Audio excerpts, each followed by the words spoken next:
सफेद हो गई हो, दाढ़ी भूरी हो गई हो, वही ज्ञान प्राप्त कर पाएगा, ये नहीं है। क्योंकि अनंत जन्मों की साधना जीव की होती है, एक जन्म की साधना थोड़ी है। हम देखते हैं ये बाबा की भूरी दाढ़ी हुई कि नहीं, ज्ञान ऐसे ही होगा, जब पाखंडी हो वैसे ऐसा नहीं। ब्रह्मानंद जी कहते हैं यदि हम देखो खूब कहाँ गए, वैष्णो देवी गए, बहुत अच्छी बात, कहाँ गए, खाटू श्याम गए, बहुत अच्छी, कहाँ गए, पूरी दुनिया में चक्कर लगा के आए। लेकिन ब्रह्मानंद जी क्या कहती है, किए जपने तप पूजन फिरा तीर्थ के धामों में, न जाना रूप राधा का उम्र शादी गुजारी है। भैया जब तक गुरुदेव के चरणों का आश्रय नहीं लेंगे, सत्संग नहीं सुनेंगे, तो तीर्थ भी, मैं तीर्थों की कोई निंदा नहीं कर रहा हूँ, खूब जाना चाहिए तीर्थों में, लेकिन कब जाओ, जब जीवन में सत्संग सुनो, गुरु धारण करो। यदि तुम्हें कहीं तीर्थ का जाने का मौका मिल रहा हो, सत्संग में जाने का मौका मिल रहा हो, तो तीर्थ को प्रणाम करके सत्संग में जाओ, क्योंकि संपूर्ण तीर्थ उठ के सत्संग में आ जाते हैं, कथा में आ जाते हैं, सत्संग में आ जाते हैं। तो तब हमें पता लगेगा एक तीर्थ में जाकर अपराध ना कर दे। वहां सतगुरुदेव भगवान नाम की दवाई देंगे। और तीर्थ में कैसे जाना चाहिए, जाओ तो अकेले जाओ, ग्रुप में भी जाओ तो बात मत करना, भजन करना, माला जपना। और यदि तुमसे गलती से भी किसी की निंदा हो गई तो एक ध्यान रखना, तीर्थ में पुण्य भी 100 गुना फलदायी होते हैं और पाप भी 100 गुना फलदायी होते हैं। यदि तीर्थ में पाप बन गया तो वो 100 गुना फल मिलेगा आपको उसको। इसलिए न जाना रूप राधा न जाना रूप राधा का, उम्र सारी गुजारी है, न जाना रूप राधा का, उम्र सारी गुजारी है। इसलिए सबसे बड़ा जप क्या है, सत्संग में आना। सबसे बड़ा जप क्या है, सबसे बड़ा जप है गुरुदेव के चरणों में बैठकर सत्संग सुनना, हरि चर्चा सुनना। इससे बड़ा कोई जप है भी नहीं। और ये जप जिसने नहीं किया उससे बाहर का जप होगा भी नहीं। और ये जब जब पूर्ण हो जाता है तो उसका फल क्या मिलता है, उसका फल मिलता है घटे सब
ये बाबा ब्रह्मानंद की शब्दों की वाणी है, हम झूठ थोड़ी बोल रहे हैं। फिर सुनो कान खोल के, सकल संसार में नहीं बेकार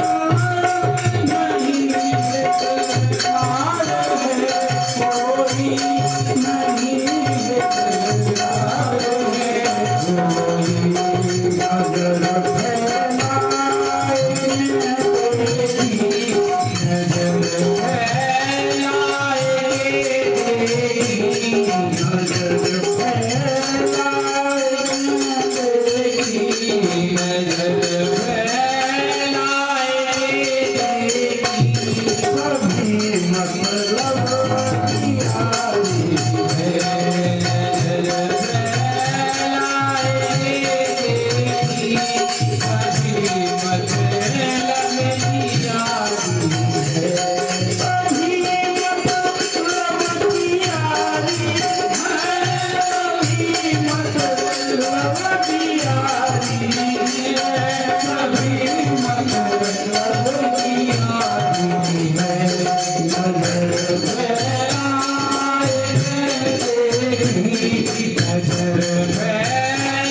सत्संग की बीमारी होती है, जैसे संसार की बीमारी होती है, सत्संग की भी बीमारी होती है।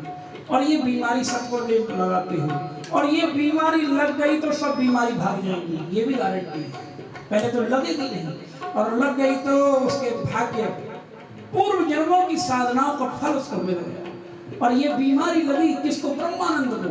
और उन्होंने कहा एक जब मेरे हृदय में हरिनाम बीमारी लगी तो अब वो एकदम मूर्छित से रहते, हरिनाम जपते। अनेकों डॉक्टर वैद्य आए उन्हें देखने के लिए, नवज टटोल टटोल कर देखे, लेकिन कोई कहे कि भैया कफ बढ़ रहा है, कोई कहे, उस समय अंग्रेजी डॉक्टर तो होते नहीं थे, ये हमारे आयुर्वेदिक डॉक्टर होते थे, नवज देखते थे, दवाई देकर जाते थे। ब्रह्मानंद भीतर भीतर हंसते थे और एक पद लिखते हैं फिर ब्रह्मानंद क्या कहते हैं, नवजिया वेद क्या जाने रजिया